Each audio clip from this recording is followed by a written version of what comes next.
അഭിമന്യു ചെയ്തത് എടുത്തുചാട്ടമാണോ എന്ന ചിന്ത യുധിഷ്ഠിരനിൽ വന്നു. അവന് വെറും 16 വയസ്സിന്റെ പ്രായവും ബുദ്ധിയുമല്ലേ ഉള്ളൂ. എന്തുകൊണ്ടത് ഞാൻ ആലോചിച്ചില്ല? അഭിമന്യു ചക്രവ്യൂഹത്തിനകത്ത് കയറി. ചക്രവ്യൂഹം ഉടൻ തന്നെ അടച്ചു. ആ 4 വശത്തു നിന്നുമുള്ള ആക്രമണം ഒരു അനുഗ്രഹമായിരുന്നു. കൈകൾ മാത്രം ചലിപ്പിച്ച് കേവലം കാൽവയ്പ് മാറ്റിക്കൊണ്ട് അയാൾ 4 ദിശകളിലുമുള്ള ശത്രുക്കളോട് ഒരേ സമയം പോരാടി. അയാൾ കൊല്ലുന്ന ആളുകളുടെ എണ്ണം നിമിഷം തോറും കൂടുവാൻ ആരംഭിച്ചു. പതിയെ പതിയെ ചക്രവ്യൂഹം രക്തത്തിൽ കുളിക്കുവാൻ തുടങ്ങി. അതിശക്തരായ യോദ്ധാക്കളെ വരെ അഭിമന്യു കൊന്നുകൊണ്ടിരുന്നു.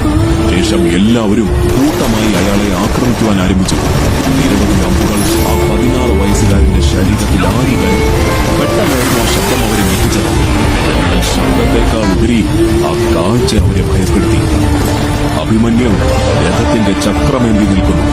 എതിരെ വരുന്ന എല്ലാവരെയും അയാൾ ആ ചക്രം ഉപയോഗിച്ച് കൊല്ലുന്നു. അഭിമന്യു നിരായുധനായിരുന്നില്ലേ അർജുന? അവൻ രഥത്തിന്റെ ചക്രമെടുത്തു പോലും പോരാടിയില്ലേ? 7 മഹായോദ്ധാക്കളോടാണ് വേഗനായി